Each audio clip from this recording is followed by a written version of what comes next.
Perfect. Vanessa, yeah, Vanessa, who's assisting, they'll be able to move all the attendees over if any of them are meant to be panelists.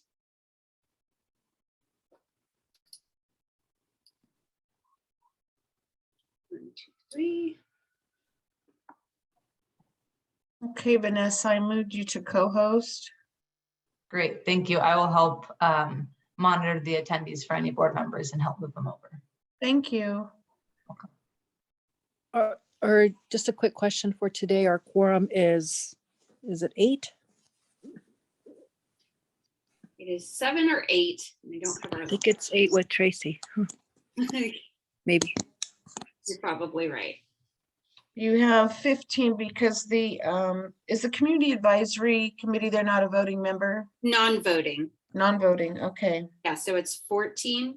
So you have I believe 15. 1, 2, 15. 50. So we should have 8. 15, yeah, so Great. you should have 8.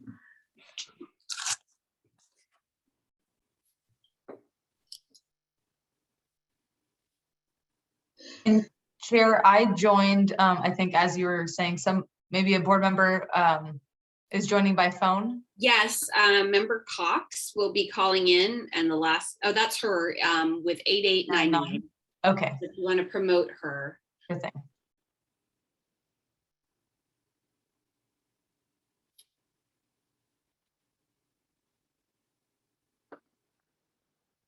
I am not seeing the ability to promote a phone number, but I can enable Director Cox to speak. So it looks like, yeah, so Director Cox can speak freely. Very good. Director Cox, you are able to speak when you need to, just as you're joining by phone, and I know you're driving, just go ahead and pipe in if you'd like to make any comments. And you probably know this, but I believe it's *6 to unmute yourself on the phone. Okay, can you hear me? Yes, that works. Okay, *6 is right. Okay, thank you. Okay, great. So, Well, you so with be that, we safe have while you're 7. driving. We need one more. There, are And you just in headed case, to a once I holiday get- party? Oh, sorry. Oh, there we got it. We got it with Mike. Okay. Okay, looks like we're ready to go in just a moment. Indra, did you want to interject? Oh, I was just gonna ask if you're headed to a holiday party right after this, because you look very dressed up. Oh, no, I was gonna ask her the same thing. You look so pretty. thank you. No, I've had a very long day, and this was the first time I've had an opportunity to get out of my workout clothes, and the dress is the fastest thing to put on. So 2 hands Well, up. you look ready to go have a very elegant cocktail after this. Thank you. That's more like cheese pizza with my children, but that's. We're doing nachos over here, so.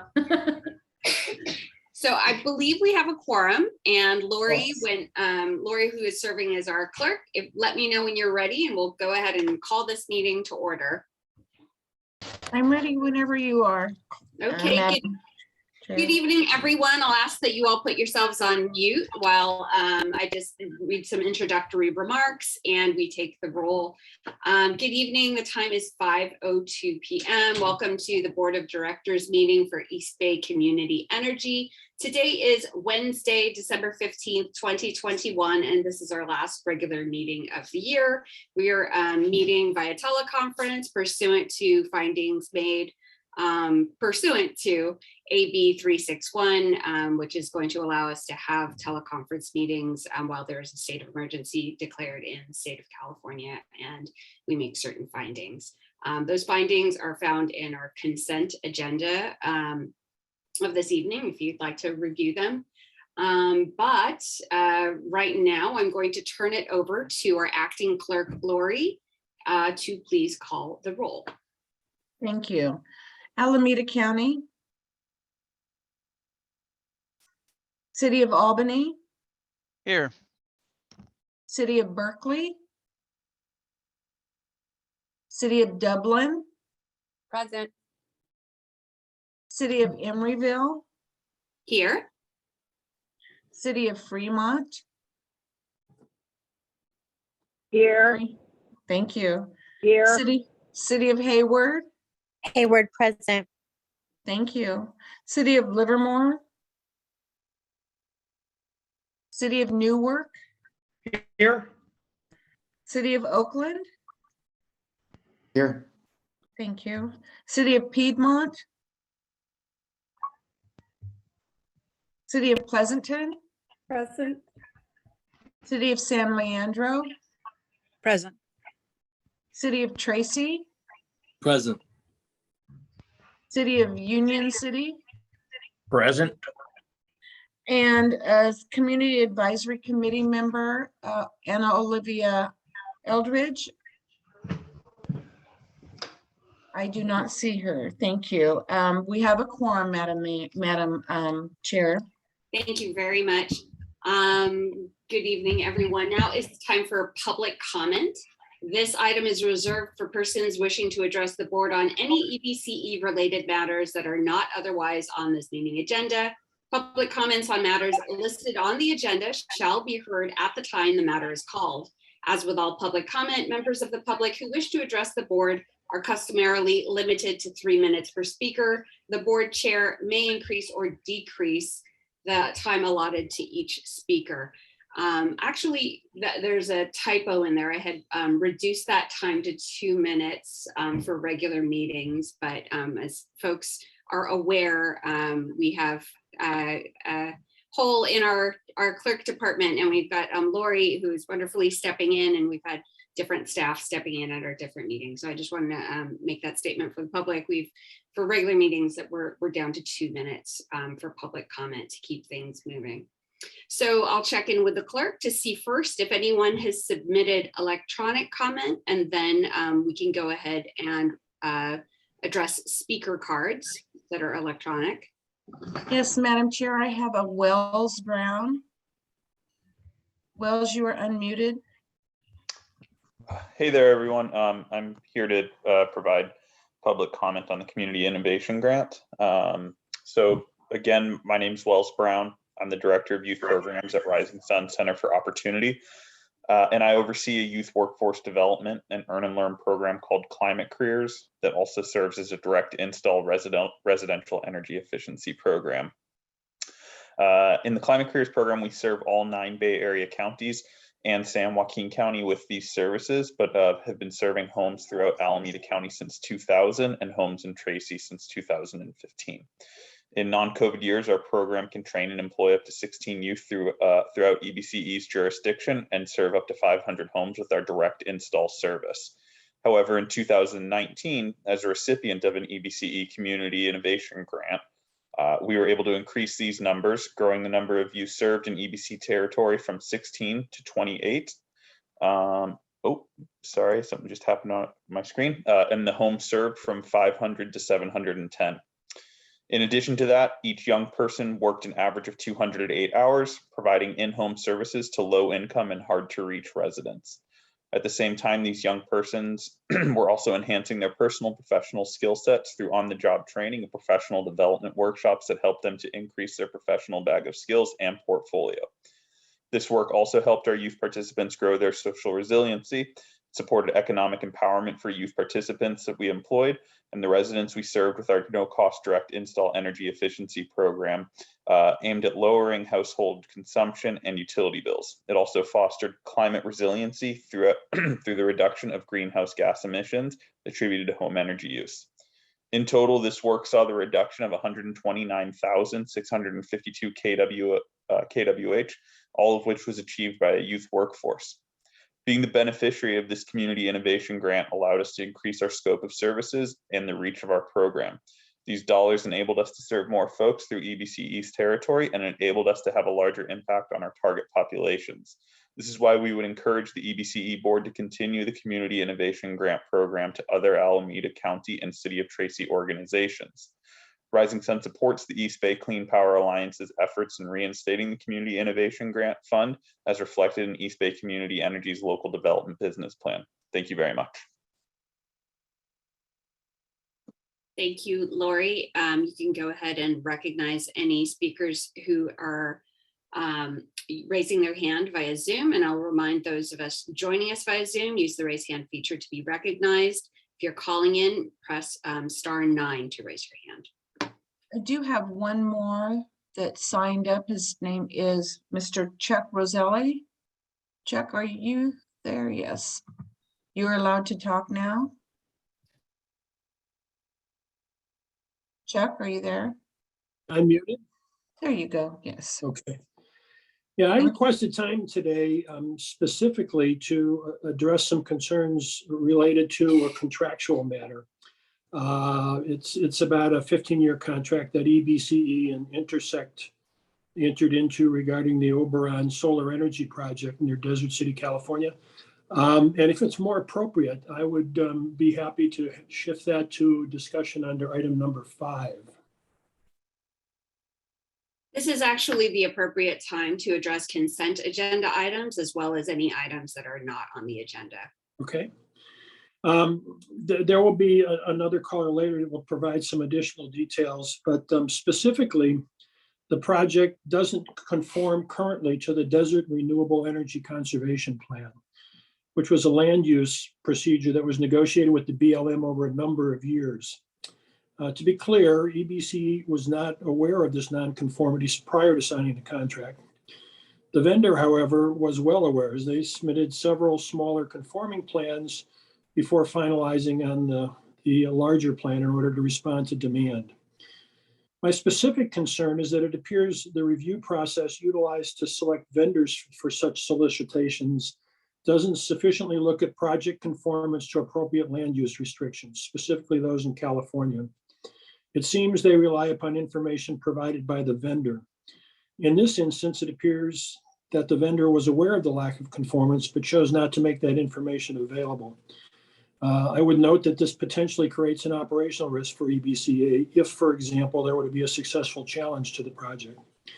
I'm respectfully suggesting that the review procedures be enhanced to more rigorously incorporate conformance to land use, and also that it may be appropriate to bring this matter to the attention of the vendor.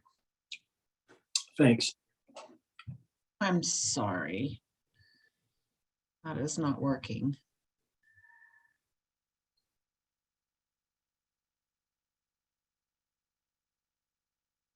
Are we there? Yep, we can hear you, Lori, and go I'm ahead sorry. and call the speakers in order as you see fit. The next speaker is Jessica Tovar. Jessica, you are now unmuted. Hi everyone, this is Jessica Tovar of the East Bay Clean Power Alliance. And I just want to address the importance of the local development business plan, of which our Alameda County Board of Supervisors voted to do to fund and do this study back in 2016. It was an effort that was really advocated by the Alameda County Labor Council as well as East Bay Clean Power Alliance organization. So it was a very unique effort between labor and environment, specifically environmental justice, the faith community, housing community, various social justice. And the intent was to bring community benefits that are invested by East Bay Community Energy to advance the clean energy future that we want to see in our communities. Not just solar, wind, and battery storage, but a lot of the different programs like demand response, electrification of buildings and transportation, various programs, including the Community Innovation Fund. The intent is for these programs, and specifically speaking to the fund, is to offer it every year to be able to provide seed funding for local nonprofits to actualize local programs, projects, and community innovation, which will move us into the clean energy future we seek to build.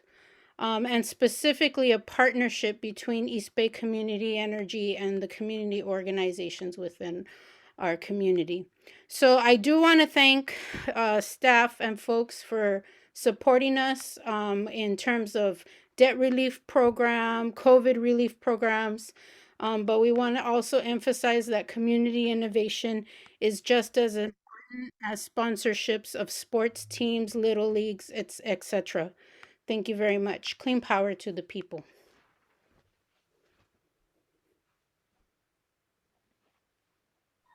Next, I have Chris Gilbert. Chris, you were unmuted.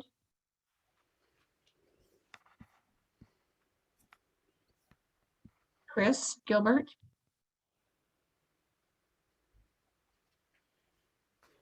Can you hear me? Hold on. Okay, Oh, now. there Okay. you go. Okay, Okay. sorry. I thought you were completely in control, but I was too. So I'm Chris Gilbert. I represent the Sierra Club tonight.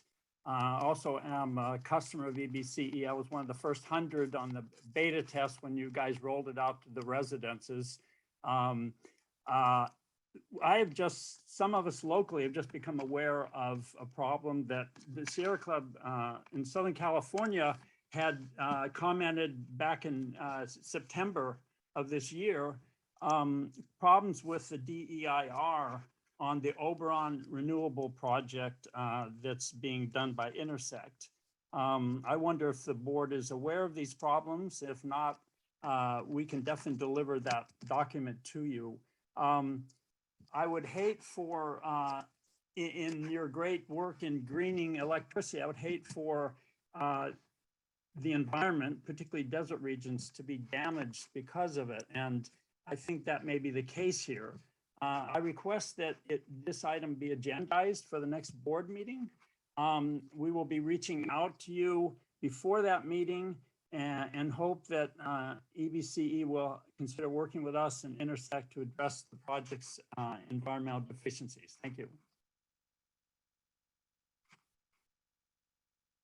The next person would be People Power Solar.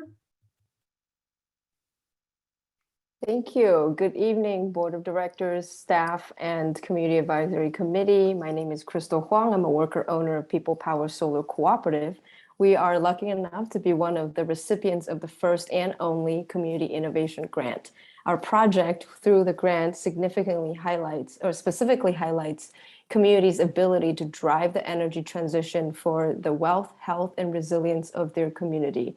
This Community Innovation Grant allowed us to not only build our second and third community-owned solar project, despite not having a shared solar law that works in California, it also enabled us to develop a crucial resource and tools that will enable communities to organize around the energy transition moving forward. During the grant period, we witnessed that many creative solutions our community can come up with in all across the East Bay, including Tracy, and in order to address their own energy needs, and our resource really emerged from these efforts. Currently, we are supporting the Asian Pacific Environmental Network on implementing their youth-led resilience hub at the Rise Center in Richmond, and we're really excited to be able to help make that happen in the EBC territory as well. And as described in the recent Resilience Before Disaster report by APEN, SEIU, and Blue Green Alliance, Resilience Hub will only benefit communities if the community itself has a real sense of ownership in its co-creation, operation, and governance. So I really want to just emphasize the fact that our experience in the Community Innovation Grant has proven that it is possible to create a partnership between EBC and community-based organizations through this program. So please give the community a chance to be more than just customers. They need seed money for innovative solution to make it happen. And we really don't want to see this being pitted against other great and important programs that you're putting together for BIPOC communities. We urge you to ensure that the decision is fulfilled without sacrificing other community-based benefit program, and support the implementation of the local development business plan, including the community innovation plan. Thank you.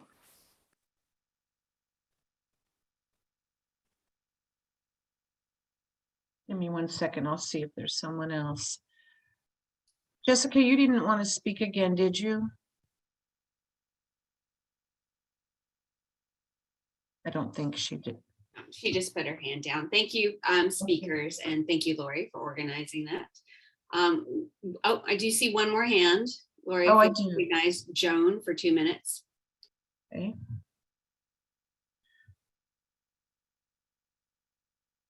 Joan, you're allowed to talk.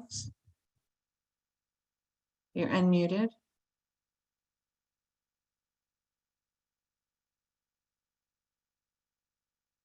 Joan? Joan, you're going to have to unmute yourself on your end as well. Sorry. Joan Taylor here, Chair of the California Nevada Desert Energy Committee of Sierra Club. The club prioritizes energy efficiency and local renewables, but also supports large-scale solar and wind. But Sierra Club and other major MGOs have expressed great concern because the Oberon solar project threatens to set a very damaging precedent. Here is why. A decade ago, the federal stimulus bill created a solar gold rush in the desert, and developers were coming in and laying havoc with intact lands. So the Desert Renewable Energy Plan was developed to provide an explicit and detailed roadmap of where and how renewable development can proceed on federal land and still preserve essential resources. This took enormous resources to put together, and these management prescriptions are now being threatened by Intersect Power's Oberon solar project.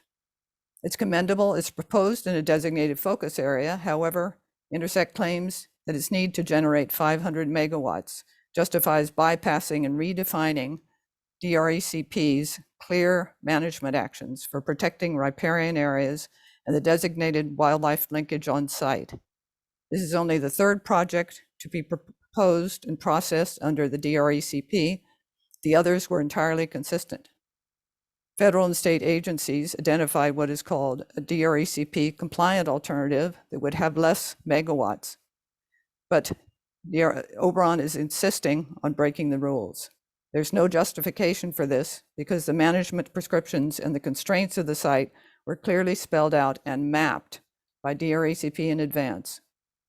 The conservation community remains very concerned. We urge that all desert procurement be consistent with the DRECP. Thank you very much.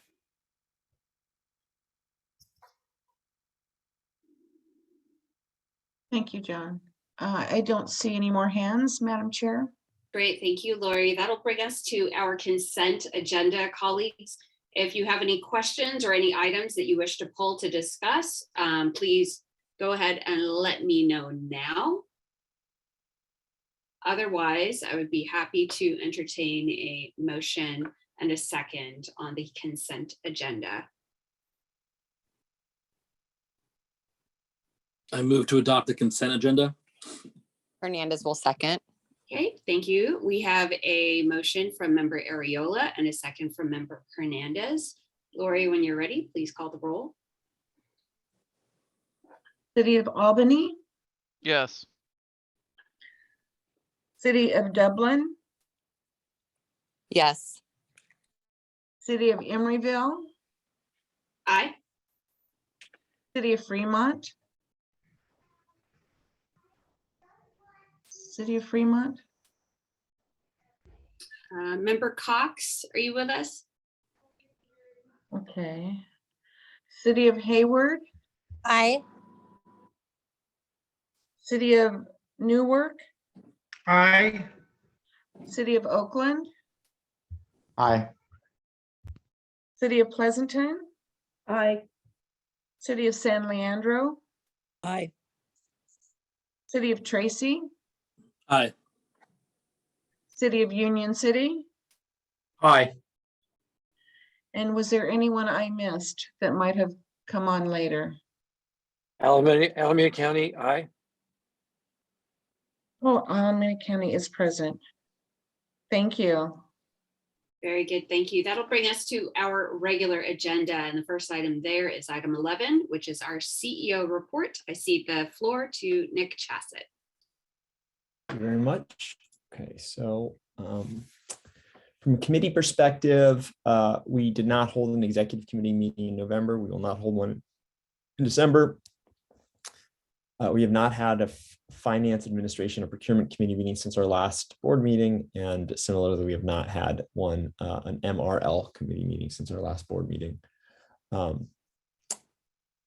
I do have two presentations. One is a presentation that was requested by Vice Chair Lopez about the CC Power administrative procurement policies. And then I have a presentation that my colleague Annie will be giving around the transition that many customers are going to be undergoing to Renewable 100 in 2022. But you know, before I did get to those presentations, I did also just want to note We haven't heard any public comment, but I did want to note that on Monday, the California Public Utilities Commission did issue a proposed decision to make significant modifications to the net energy metering program. This is a topic that we have covered fairly extensively at our board meeting. And those proposed changes would be very detrimental to rooftops, both for customers who currently have rooftop solar and for prospective rooftop solar adopters.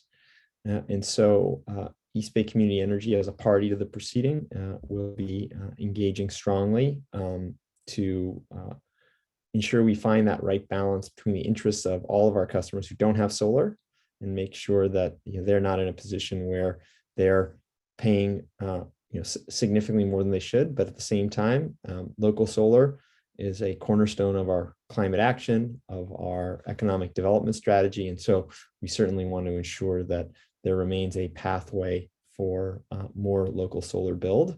And we also want to ensure that the tens of thousands of EBC customers who have invested in solar, who invested in climate action so far, don't find themselves in a position where those investments are significantly altered. So wanted to share that. It's something that I expect we will be bringing back for further discussion. One thing we have been asking the state to do is to provide more time for stakeholders to review and provide comment.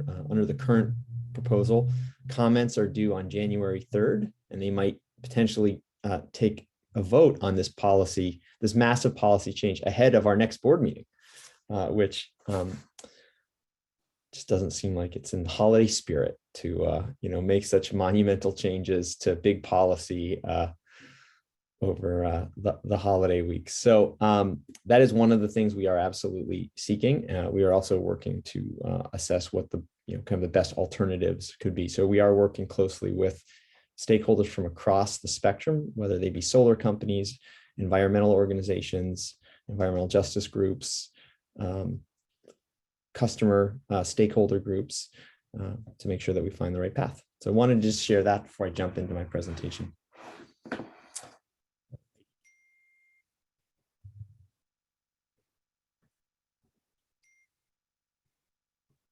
So, okay, great. So procurement rules. The California Community Power Joint Powers Authority, or CC Power as we call it. Oh, can we go back a slide, please? Lori? Yeah. Oh, thank you so much. Yeah. Oh, we are. I wasn't at the first. I'm sorry. Yeah, no problem. So right there, intro to CC Power. You can There we go. Okay. So CC Power, as you may recall, is a joint powers authority made up of 10 Northern and Central California CCAs. It was formed in early 2021. This board voted in January 2021 to approve the CC Power Joint Powers Authority. And in that approval, you named me as the EBC representative on the CC Power board. CC Power was predominantly formed as a way to allow CCAs to jointly pursue large infrastructure projects. So far, they've pursued two. One is a long duration energy storage. The second is a firm clean energy project. In both cases, EBC has elected to not pursue participation in the project. So EBC, while a member of the Joint Powers Authority, is not a participant in either of these two projects. Next slide, please. Let's see if that's not Okay, so what I'm going to point to here, and we'll talk about a little bit of the context, but CC Power for both of these projects has adopted workforce development, environmental justice project conditions. So these are conditions that are applied specifically to bids to these two specific projects. So in the context of their workforce requirements, to the degree that it's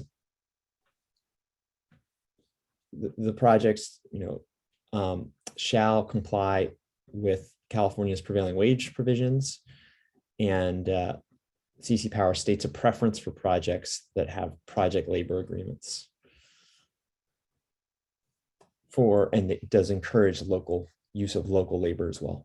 Now for environmental requirements, the requirement that all projects must meet their local permitting requirements, and it does state a preference for projects that avoid sensitive habitat areas. And then for environmental justice, it does require developers attest to not using forced labor in its supply chain, and requires developers to identify project benefits to local communities. Next slide, please. So from the outset of CC Power's formation, a group of stakeholders from labor, environmental justice, and local energy advocacy have encouraged the CC Power board to develop an overarching set of procurement policies. So instead of setting policies on a project by project basis, rather set an overarching set of policies that would apply to every project that CC Power pursues. CC Power impaneled an ad hoc board committee to review the proposals and come back with a set of recommendations. That group, of which I was a member, held a series of meetings with stakeholders through the spring, summer, and fall. The ad hoc committee recommended, and the CC Power board approved in November, not to set a single set of policies that would be applied to all projects, but rather to continue its policy of setting work conditions and policies on a project by project basis. When I say project, not specifically a specific solar project or wind project, but rather, an initiative, right? An initiative to procure this kind of project. So instead of setting it overarching that would apply to everything it does, when we're doing long duration energy storage, here's the set of policies. When you're doing clean firm resources, and in the future they might do offshore wind. So apply these standards on a project by project basis. I hope I'm clear there. This decision was largely made because the participating CCAs and CC Power felt that it is really the responsibility of the CCA boards, boards of elected officials like yourselves, to set policy for CCA procurement and not for professional staff who are on the CC Power board to set policies that govern CCA procurement. And so that was the primary driving rationale for not setting an overarching policy. That rationale, I think, did and very likely continues to draw opposition from the stakeholder groups that I identified. Next slide, please. So I wanted to spend a little time talking a little bit about how EBC's policies and actions in the context of CC Power. So during that board meeting on November 5th, EBC, so myself as a representative of EBC, voted against the recommendation to approve a project by project approach to policy setting. I noted that, while, I did potentially see some merit in really not asking somebody like myself, who's not an elected official, to make these decisions, but rather really leaving it to the EBCE board for any project EBCE participates in to sort of determine whether we should, what if any policies we should apply to our procurement. I also felt that there was no need to act in November, and so I voted against the recommendation, noting that I would have been open to further dialogue and review of options for policy setting. I was the only dissenting vote, so the matter did pass, and CC Power elected to set project-specific policies. Next slide, please.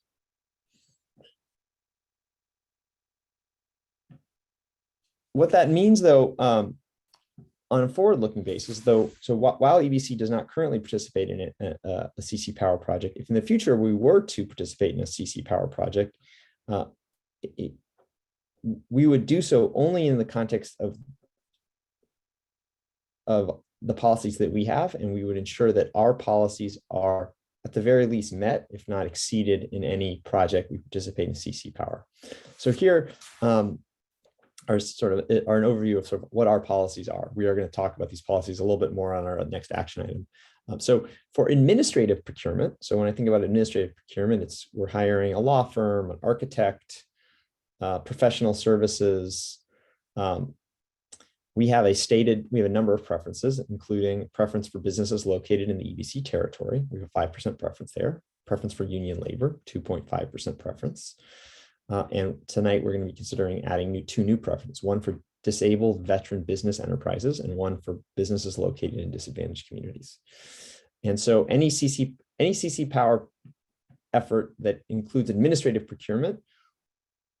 If EVC were to participate, we would ensure that these criteria are embedded in that administrative procurement, or otherwise we would not participate. For wholesale energy procurement, so like the two projects I referred to that CC Power is working on, and then all the many megawatts of solar and wind projects, we actually do not have a formal policy that we apply to every request for proposals.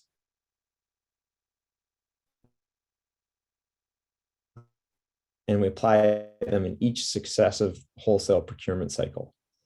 And these preferences do include, say, preference for project labor agreements or locally sited projects, and require projects to receive local environmental permits. And for projects that are not located in the EVC territory, we strongly emphasize the need to make community investment grants into the EVC service territory. So those are all the criteria we use for our wholesale procurement.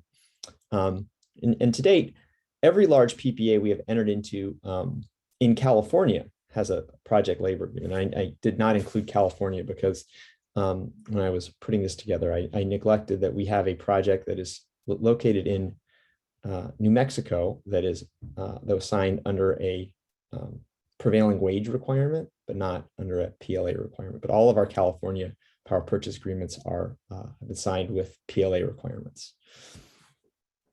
So that, I just hope, kind of contextualizes where we are relative to CC Power. So would you like to go to Annie's presentation, Chair Martinez, or should we ask? I'm happy to answer questions now too. My preference is to see the next presentation as well, so we can make sure to cover any public comment before the board discusses. Okay, great. All right, thanks, Lori. Can we go one more slide? So good evening. I'm presenting to you tonight just a quick update on the cities that are transitioning customers from Brilliant 100 or Bright Choice onto Renewable 100 in January. We have 3 cities that are currently on the Brilliant 100 product, and that will be sunsetting at the end of this year. And so they have each selected to move to Renewable 100 as their new default. We also have a city, the city of Dublin, that has been on Bright Choice, but would like to move its residential customers to Renewable 100.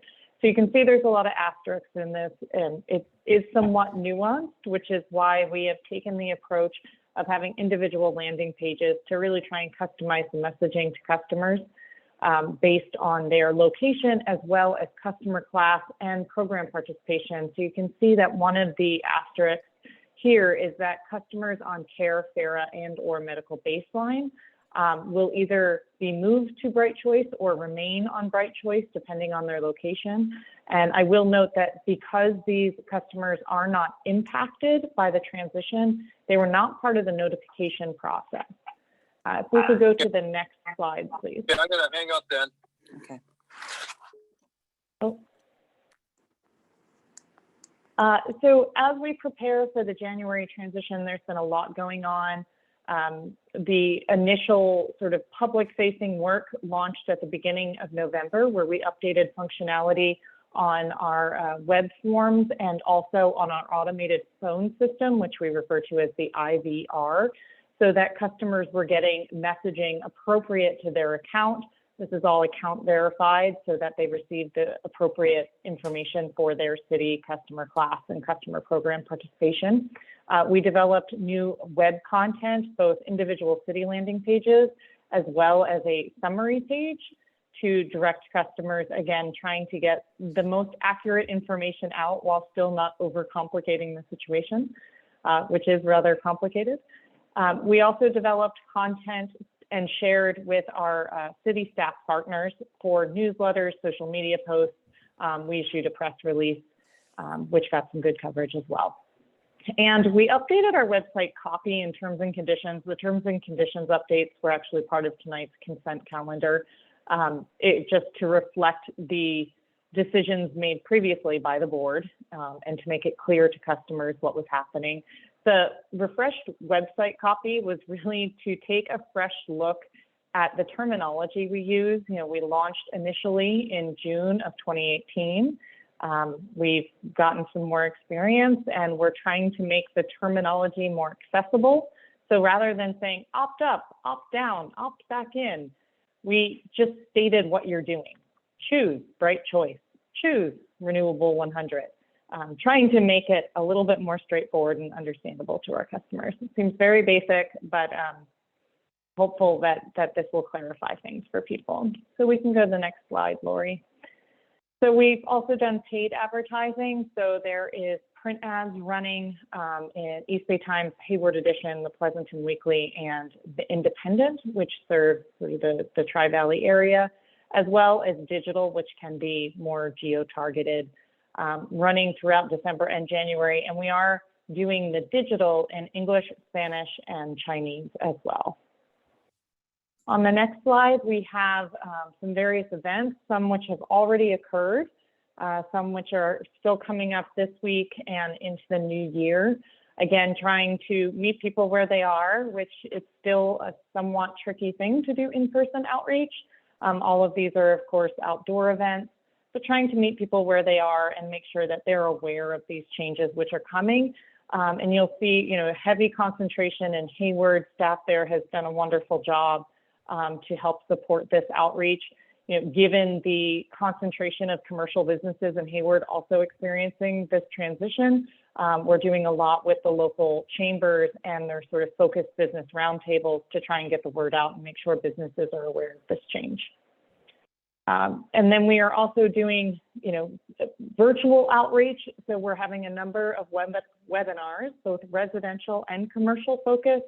They are not specific to a city. We're trying to just cover it all because we're doing quite a few. So we are doing commercial, residential, and then we're also doing it in three languages. So we're using a translator for the Chinese, and we have a bilingual staff member who is doing the Spanish webinars. We have also, of course, our notifications. This was part of the protocol policy that was approved by the board. A long time ago at this point, it feels like. So we did a hard copy letter in 3 languages to every impacted customer. And that went out starting the end of November. And you know, we split it up because it is roughly 100,000 customers. We didn't want to inundate the call center. The call center is already seeing about 3x the normal call volume from what they typically experience. So we tried to spread that out a little bit. And then we followed it up with an email to everyone who has an email account on file, and that is continuing through the end of this week. The hard copy, as I mentioned, went out in 3 languages, English, Spanish, Chinese. The email has translation links for the same 3, plus Vietnamese and Hindi as well. And the next slide is just showing an example of the letter that went out in Hayward. Similarly in Albany, Dublin, and Pleasanton, all of which were co-branded with the city's approval. And we hope that that helps to capture the attention of customers and make sure that they read this information. On the right is an example of what the email looks like.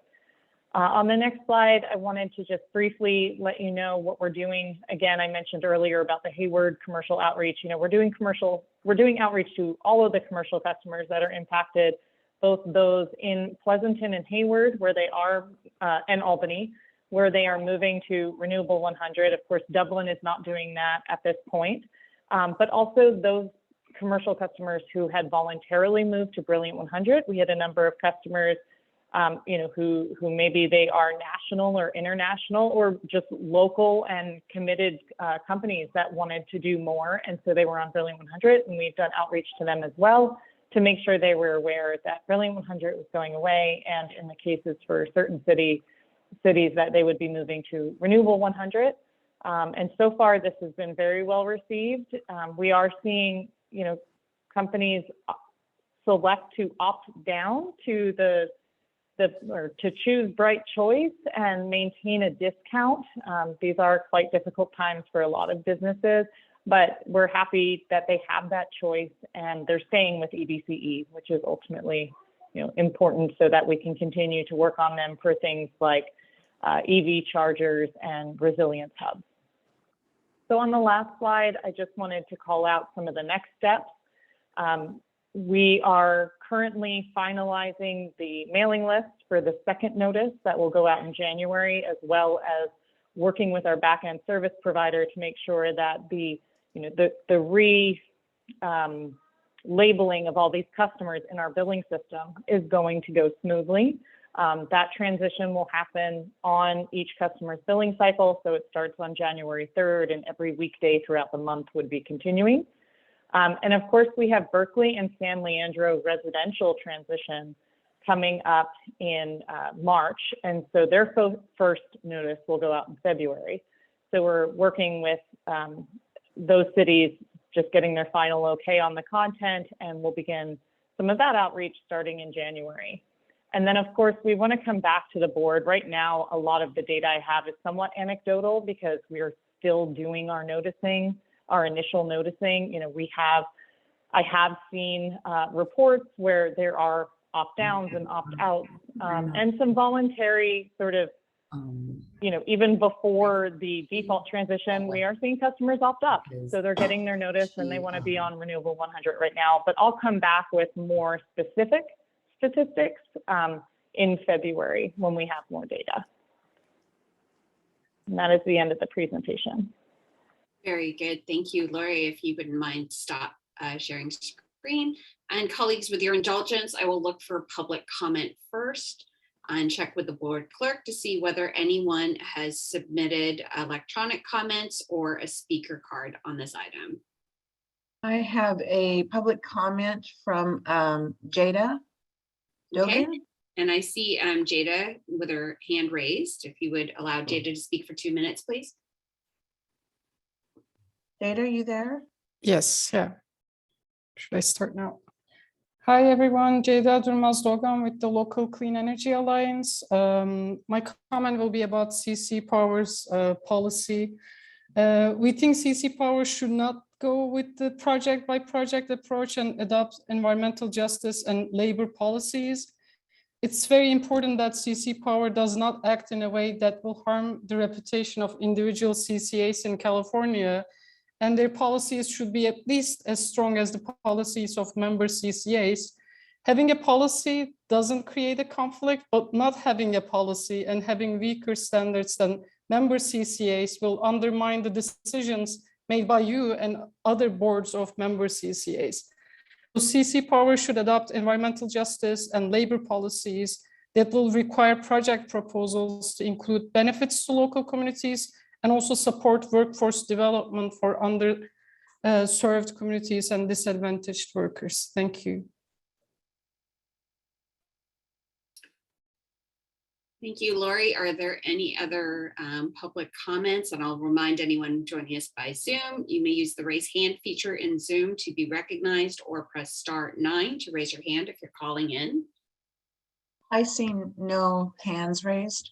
Very good. So I will close public comment on this item and bring it back to my colleagues for any discussion or deliberation on the 2 reports we just heard, the CC Power policies or the presentation on service transitions. And I'll remind you that Nick had also talked briefly about the proposed decision from the CPUC on the NEM 3.0 proceedings, if you'd like to discuss that as well. At this time, I will recognize Vice Chair Lopez. Thank you very much for your report out and update on CC Power. You know, it's a young venture for many of the CCAs.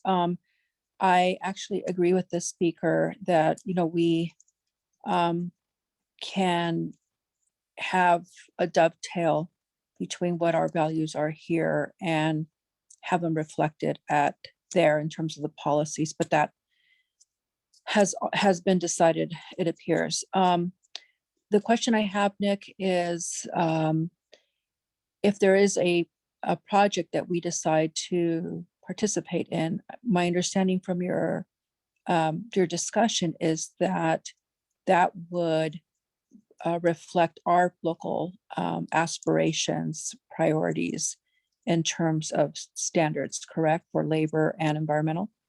Correct, or we would not participate in the project. Okay, good. I just wanted to make sure that that was articulated and punctuated. And that's important to know. And I appreciate you, Nick, carrying out the board's desires and what our intentions were even before the JPA launch at the state level.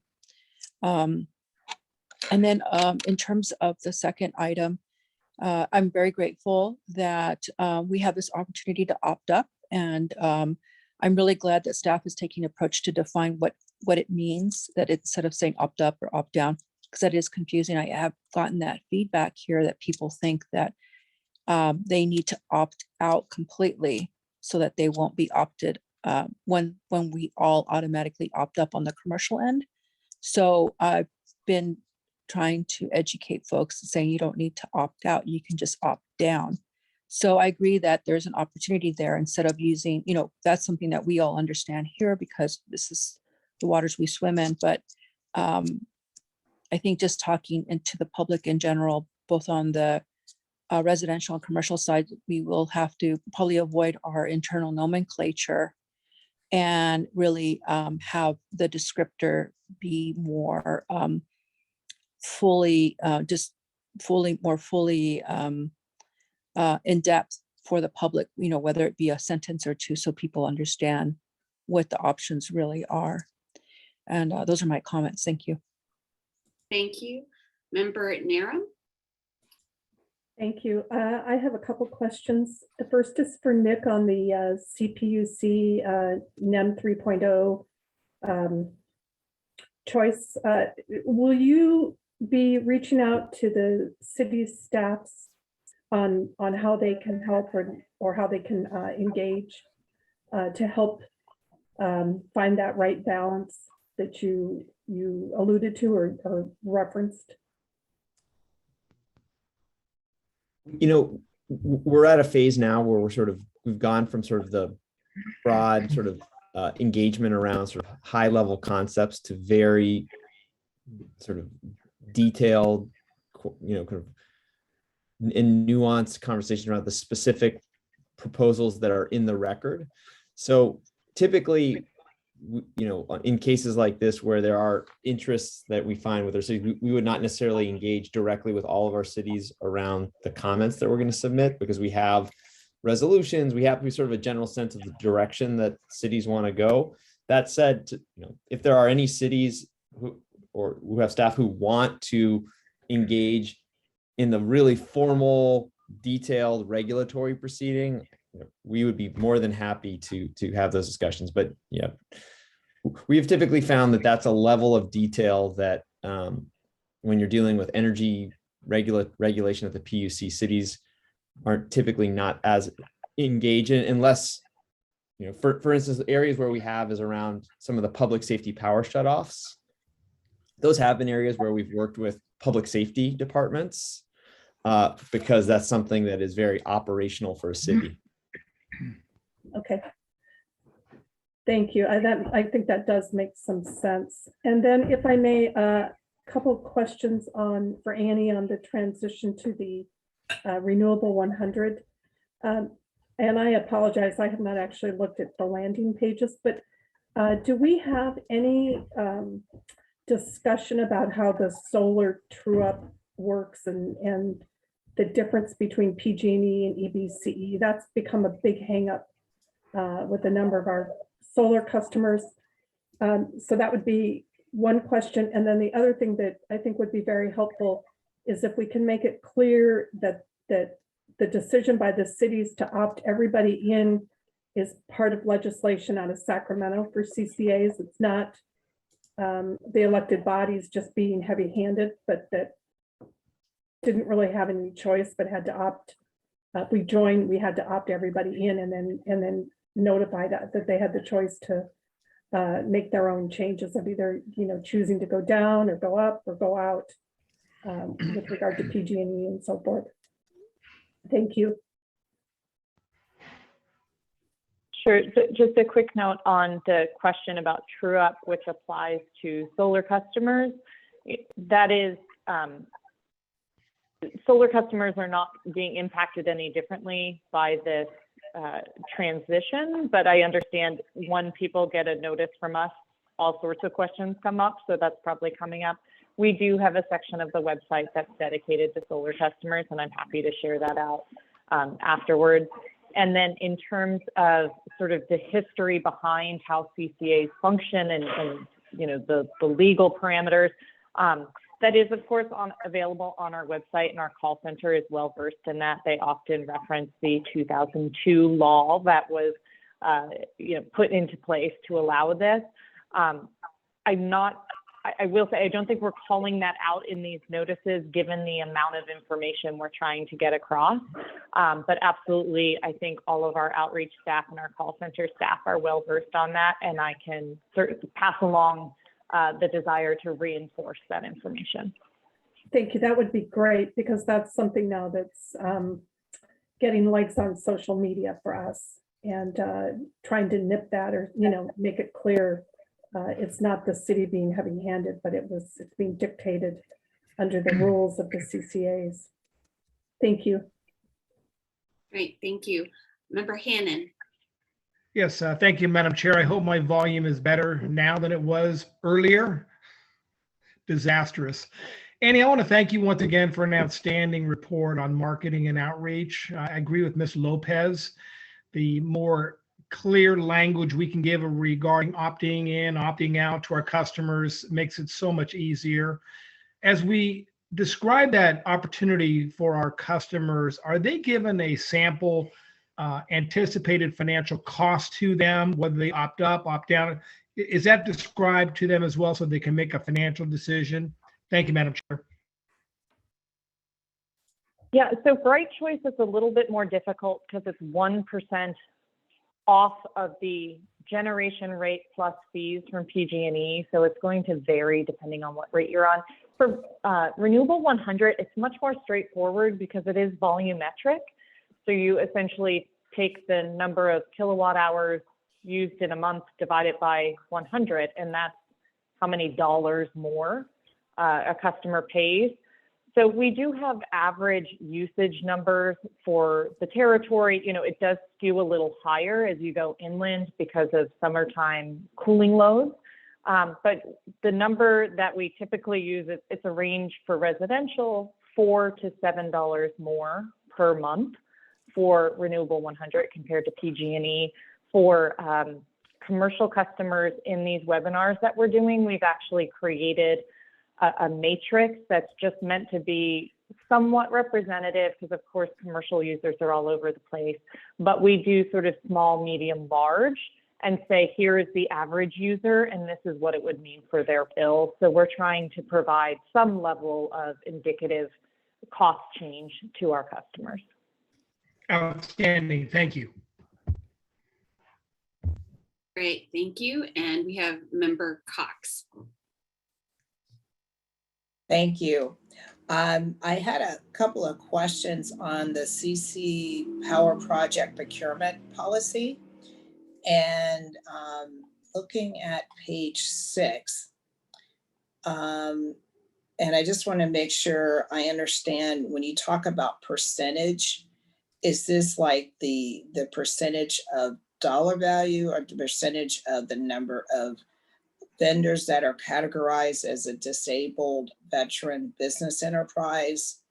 Or is this part of the scoring points that go into it? So I'm just trying to understand, what does the 2.5% mean? The scoring that goes into it. So it's a reflection of, you know, we don't necessarily always have a 100-point scoring rubric. So it would be a 2.5%. So if it was out of 100, it would be a 2.5%. 2.5 point adder. If it's 50, it would be a 5-point adder. Right? 50? Yes.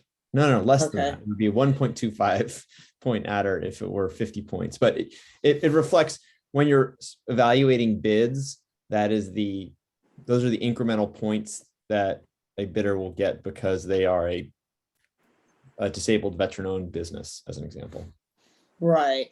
I know some of the metrics that I've seen in other counties, we use 5%, 5 points instead of 2.5.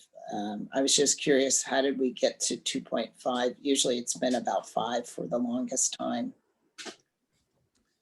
You know, I think for these two, I think we were just following the convention that we have. So in our current policy, we apply a 5-point adder for local businesses and have lesser adders for other criteria. But we have the biggest adder, and I think that was a decision that this board made, 3 years ago, partially in recognition of, you know, our biggest priority when we're thinking about, you know, who we're doing business with is really emphasizing, you know, local businesses.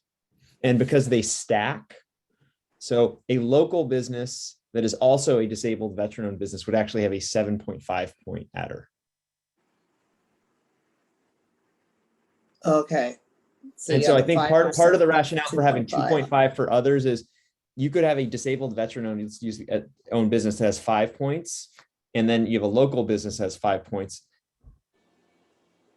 Right. The priority is local because the priority first and foremost is on local. You didn't want to give a higher priority to a non-local business that has that meets some other criteria. And so that was the why 5 versus 2.5. And then again, they can stack. So you could have a local business that employs union labor and is owned by a disabled veteran, and that would be a 10-point adder relative to other bids. Okay, I understand now. Now, let me ask you this. Preference for businesses located in disadvantaged communities. I'm also looking at the wording that usually follows the government wording, saying either you're a Latinx or Afro-American business, or are you also women-owned, LGBTQ? So I don't see any of that type of wording in there. Is there someone else that you already have it listed somewhere else, but did I miss it? Or we are prohibited under Prop 209 from providing preferences. So please interject, but so there are preferences that we are allowed to provide, which is like local business preferences or union labor or disabled veteran-owned business or businesses that are located in, say, a disadvantaged community. But I believe, Prop 209 explicitly prohibits local government from providing procurement or hiring preference for kind of on the basis of gender or ethnicity and others. Inder, please, Sure, yeah. you are more. That's correct. You can. Prop 209 than I. We can include language that encourages folks to apply. We can do outreach to folks, but we can't actually give a point advantage based on a protected class under California law. Proposition 209, which was recently brought back to the polls to see if the voters might overturn it, survived, and therefore we are still unable to offer any numerical preference for a protected status like LGBTQ, race, sex, etc. So instead, we work with what we are allowed to provide that preference for. Okay. So as a point of order, we're still discussing the CEO report, and we can discuss administrative procurement under CC Power policies, but we're actually going to have a separate item, item 13, which is where we're going to talk about adopting more preferences to our administrative procurement policies. If you want to continue this conversation there, Member Cox, we can. That would be fine. Thank you, Madam Chair.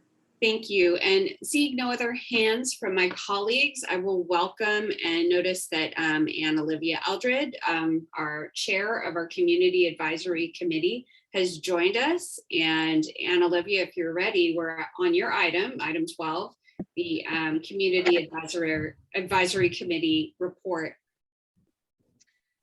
Yes, absolutely. I apologize for joining late. There's medical emergency at our house.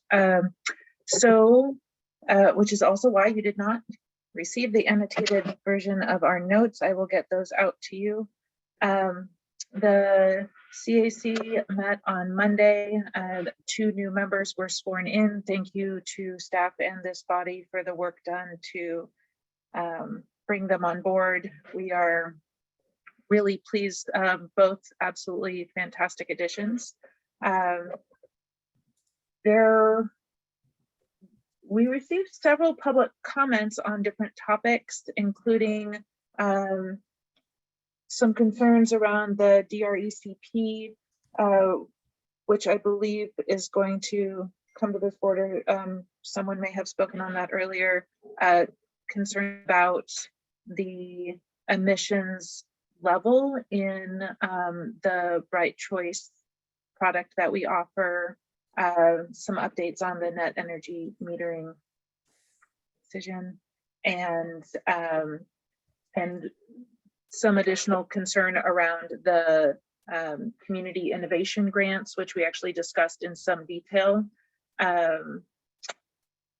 We will have comments on some of the items that are coming up tonight, but on items that are not on this agenda, we had a request that the board look at funding the community innovation grants,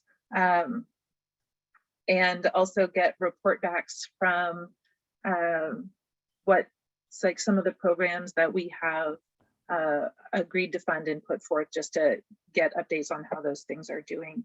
I will have the exact language of those of that motion to you when I submit the annotated copy. And functionally, that is all. Very good. Thank you, Anna Lydia. We did have comments from the Sierra Club earlier, and there was some discussion on the NEM 3.0 proceedings as well. Colleagues, are there any questions for our chair of our Community Advisory Committee? Member Cox, I still see your hand raised. I don't know if that was from your last comment. Oh, I guess so. So seeing no questions, we will go ahead and move on, and we're not taking public comment on that report because it's not something we are deliberating upon. So that'll bring us to item 13. This is to adopt a resolution approving a 5th amended and restated administrative procurement policy to include a preference for disabled veteran-owned businesses and businesses located in disadvantaged communities. And I will cede the floor to staff for a presentation. Thank you very much. And we had a preview to some of the discussion pertaining to this item. Lori, if you can please pull up item 13, at least to the memo, that would be fantastic. I'm Vanessa Gilbert, the staff member presenting this item. And again, it is it is to adopt a resolution that would update our administrative procurement policy to include these preferences detailed in the table we can now see for disabled veteran business enterprises, as well as businesses located within disadvantaged communities. And so kind of following the conversation we just had, these came out of our supplier diversity programming. I am the current staff lead for that program, and so I wanted to bring this item forward. We just had some discussion on Prop 209, and Director Cox kind of referenced some of the other classifications that typically are within the same group within the General Order 156 by the California Public Utilities Commission. And disabled veteran business enterprises actually was included in an earlier iteration of the policy, kind of an early iteration of the policy that was removed kind of as a whole relative to the Prop 209 requirements. But disabled veterans are an acceptable class for us to exhibit a preference for. And so CCAs are now joining all of the regulated companies and utilities by the PUC in the General Order 156 reporting and programming. They've been doing it for over 30 years. The CCAs are now reporting and have programs for the last year. And so wanted to bring this forward to update our procurement policy to reflect some additional preferences to Inder's point, extend our partnerships and relationships and outreach of our contracting opportunities to an increasingly diverse business community as something that we can do despite not being able to make specific procurement decisions. And so this would add to the preferences for local businesses, union labor, and Nick had walked through the math there in terms of how this works in terms of a stacked preference. And that is the proposal would be to update the administrative procurement policy to include this. I do just want to highlight that it would specifically fall within the administrative procurement policy for our general contractual services, which are our goods and non-professional services. The other two kind of types of procurements outlined in the policy are our professional services, which are kind of the niche consulting services, and our power procurement. So this specifically falls into how we apply these bonus points or adders for our solicitation for general contractual services. So I will pause there and I'm happy to answer any questions. Great. Yeah, colleagues, I will take any clarifying questions from the board, and I do see a hand raised from Member Cox. You were recognized. Thank you.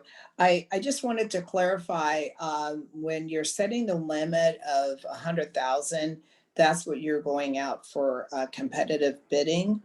That's the dollar amount. And also, is that what would be brought back to the board if it's over 100,000? That's correct.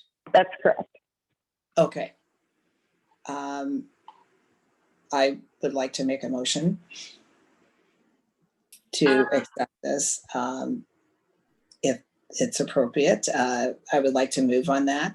And I understand from what was stated earlier about the Proposition 209 from Inder. So thank you for reminding me of that, where it comes into procurement policy there.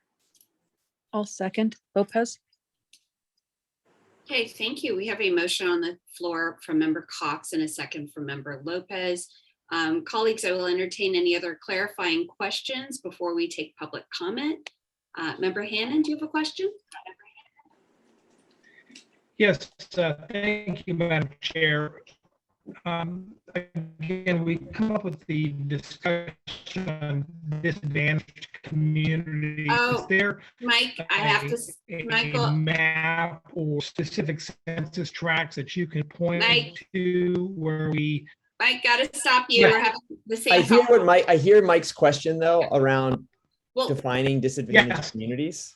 Define, And- okay, if Nick kindly restate Mike's question for him. I believe the question Mike is asking is there a map that defines where disadvantaged communities are?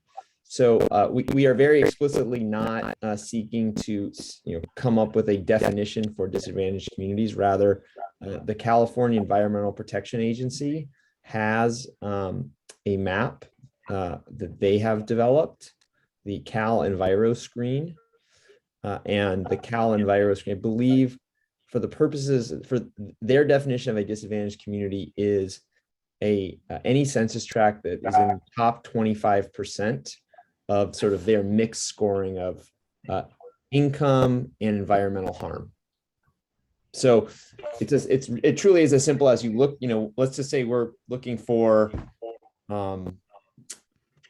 architecture, services of an architect for our new office building, or a vendor, an applicant whose business is located in, you can look at the address and you can say that address is in a disadvantaged community. And it's fairly binary utilizing this state tool. Mike, was that the question? I think that was the question you were asking. Okay, good. Mike, did you have your question answered? I did. Great, thank you. All right, colleagues, any other clarifying questions before we do public comment?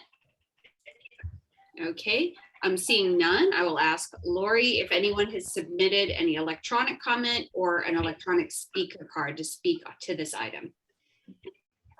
I see, no, I have none. And I see no hands raised.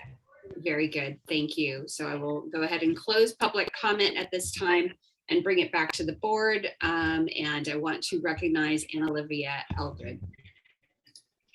Thank you, Chair. So the Community Advisory Committee had a robust discussion on this topic, and there were two primary points that came forth. The first is a resounding support for the intention and execution of this item, and we really wanted to thank staff for being proactive in finding the ways that we can support the targeted members of our community that we hope to support with our agency. The second piece is a recognition that internal displacement and gentrification are very real issues, and that we don't want to accidentally exacerbate those conditions specifically in our disadvantaged communities.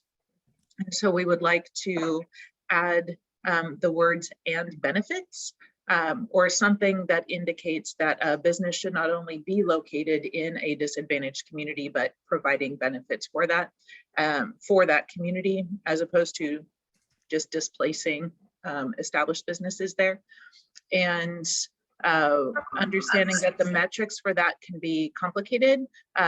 Myself and Member Who both do work where we currently utilize some of those statistics, like employs people in the neighborhood and things like that, things that are publicly available information that are not considered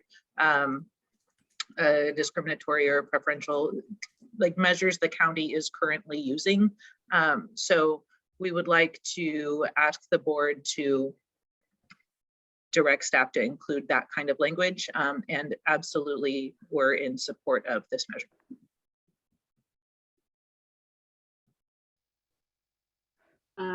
Colleagues, any other comments? Member Cox, I see your hand raised. No, that was actually, should have been lowered, sorry. Very good. And then Member Hannon, did you have additional comments? No, I'll lower my hand. Okay, thank you. Seeing no additional comments, we do have a motion on the floor by Member Cox and a second by Member Lopez. So I'll go ahead and have the clerk call the roll, please. Do we need to hold public comment on the item? We did for public comment. Did we? Did I sort of like miss that? Okay.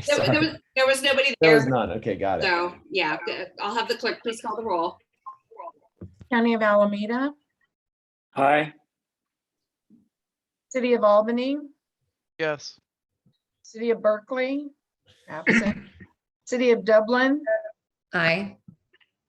City of Emeryville, Aye. City of Fremont, Aye. City of Hayward, Aye. City of Livermore is absent. City of Newark, Aye. City of Oakland, Aye. City of Piedmont is absent. City of Pleasanton, Aye. City of San Leandro, Aye. City of Tracy, Aye. City of Union City. Aye. Passes by unanimous vote of those present. Thank you. Thank you, Madam Clerk. That will bring us to item 14. This is board member and staff announcements, including requests to place items on future board agendas. And I will recognize Nick. I wanted to take an opportunity to thank our board member, Melissa Hernandez, Mayor Hernandez. This is Mayor Hernandez's last meeting as a member of the East Bay Community Energy Board.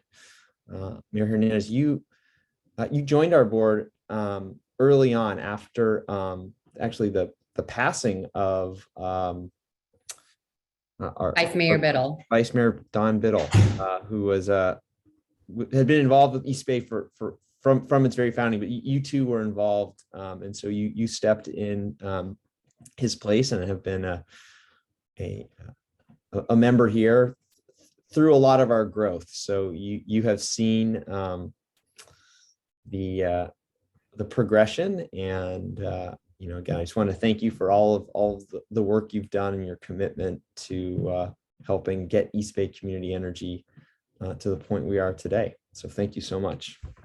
Thank you, Nick. And I just wanted to say that I remember sitting in the audience when Supervisor Scott Haggerty came forward to the council asking if we would be part of the East Bay Community Energy and what his goals were and what his dreams were for Alameda County before I became a council member. So it's been close to my heart for many years as well.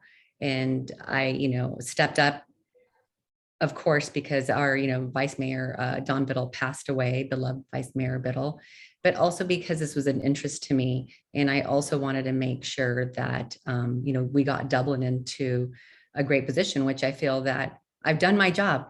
We got us to 100% renewable, 100. And so, and also, working with Nick and working with, making sure that we get EV charging stations and just working with this great group. You guys, everyone on this board puts their heart into it, trying to make sure that we do what we can and bring clean energy to not just our residents, but to businesses as well. And I always enjoy like Jessica Tovar calling and the rest of the Clean Alliance, and and also just being part of this and making sure that we got Alameda County to a position where we feel that we've done a really good job. And I'm sure we have so much more to do. So much more work to do, but I want to thank you, and I will miss my colleagues, but I know I'll see you on other committees that I sit on. But becoming mayor has given me a lot more responsibility, so I want to make sure that you guys have a great representative. And Councilmember Sean Kumagai will now be joining you, and he'll do such a great job. I know he will. Mayor, I recognize Member Lopez, Vice Chair Lopez. Well, first of all, I must absolutely say thank you very much, Mayor Hernandez, for all your service and leadership. It was actually because of Dublin and what happened with your work and Councilmember Kumagai's work when you brought Dublin up to 100 renewable. I said, San Leandro can do this too. So thank you for inspiring us in my community and helping us get there. So I give you that. I've enjoyed working with you. I look forward to working with you on all the other endeavors where we intersect. Under the item 14, I am curious as to some of the public comment that was made regarding one of the contracts that we've entered into that involves desert land. And I'd like to learn more about what some of the remarks and concerns that were raised today are and have an analysis looked at and verify some of the things that were said and look to see what steps we take going forward there. Thank you. Okay, thank you. I'll just check in with our staff to see what is the appropriate avenue for a report back on that issue. I'm familiar with some of the permitting issues that were raised today. Obviously, I could share a little bit of detail now, though I don't know if that's appropriate given that it wasn't an agendized item. Not on the agenda, but where should we have this discussion, Howard? I'm happy to do it either under the FAP subcommittee, the Finance and Administrative and Procurement subcommittee meeting, or I could email some information to the board just as background as to sort of status of permitting for that particular project. So either of those avenues would be fine. Certainly executive committee or board meeting are obviously alternatives as well, but those would probably be the two avenues that I would suggest is either FAP and a status email. Vice Chair Lopez, did you have a preference? No, I would say that whatever the board here feels would be appropriate of where it would go, whether it be a committee or I think probably something that is a public meeting, whether that be a committee meeting or the e-board or the whole board, would probably be better, so there's opportunity for further comment as opposed to an email.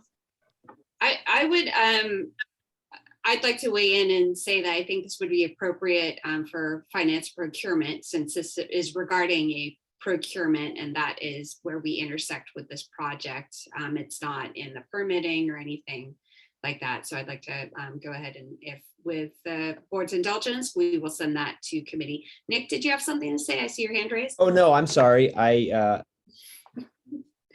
said my piece. No problem. Colleagues, are there any other items that you wish to discuss or put on for future agenda? Okay, and Olivia? Thank you. The CAC will also be hearing the item that you guys will be hearing too, so that's good with the desert plan.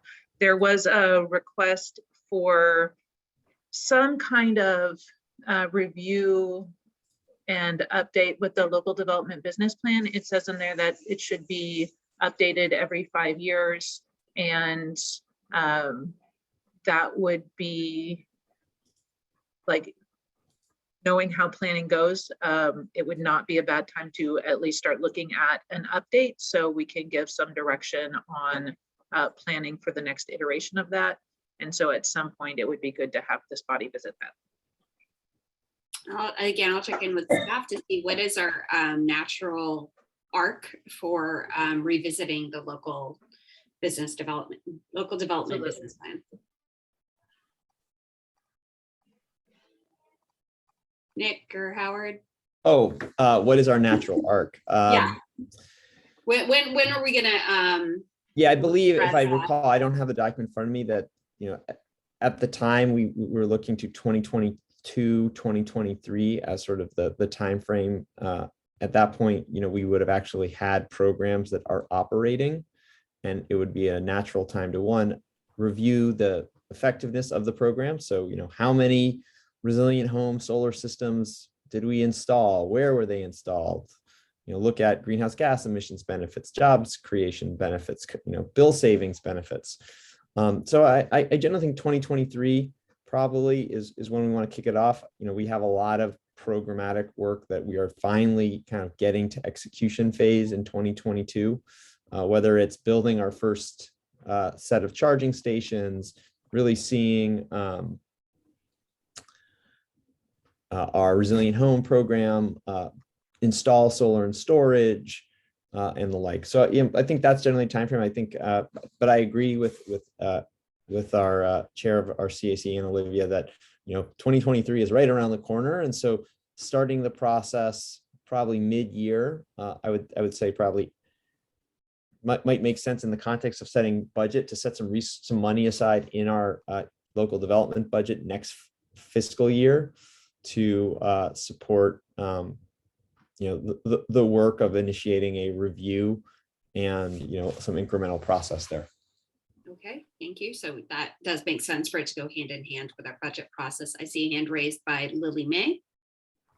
Yes, hi, good evening. I'm joining tonight as a community member, and I thank Councilmember Cox for representing the city of Fremont tonight. But I wanted to say that as we move forward in the new year, I know that our city is doing some joint efforts and trying to encourage more solar adoption, in particular in charging stations and other initiative joint efforts. So I was just hoping that we could focus on some of that, and also legislative advocacy in those areas. I know that I appreciate the partnership with the California Energy Commission in that regards. And so thank you to our CEO, Nick Chassett, and the team for their leadership in this area. Thank you, Mayor May. There is a hand raised. I don't normally take public comment for this item, but I'm going to make an exception today for Jessica Tovar, because she'd like to say a few words about our departing Mayor Hernandez. Thank you so much. I just also wanted to add that the screen went black, so we can't see anything from our end, unless it's just my Zoom, but that's FYI. Just a huge appreciation for Melissa, Hernandez, and you're serving on the East Bay Community Energy Board. I want to acknowledge, one of the things that you kind of stepped into is one of very few women and women of color representing East Bay Community Energy, and this clean energy work that we do. So appreciation for your time. The time was right and great to have you, and just to appreciate your time here. And happy holidays to everyone. Thank you. Thank you, Jessica. And seeing no other hands, I just want to share in my appreciation, my very deep appreciation for Mayor Hernandez. It was when this board started, I was in a very lonely position of being the only woman. And then I was, through sad circumstances, was joined by Mayor Hernandez in Dublin. And I know that Supervisor Haggerty had a hand in encouraging folks like Mayor May from Fremont to join as well. So I'm very, very happy. And of course, Member Lopez and Member Cox and everyone else who followed, and Member Narum. But Melissa, you've just been such a pleasure here on our board, and I've appreciated being able to learn from you and share ideas with you, and have you be a part of this board. And I don't want to be remiss to note that Anna Olivia has been here from the beginning, of course, but it was just that first time alone on the dais, Anna Olivia, before we brought the CIC full bore. But thank you, Mayor Hernandez, for all of your contributions. I'm sure you will be receiving a nice hat and whatever we've got as our EBCE swag of 2021 and 2022 headed your way.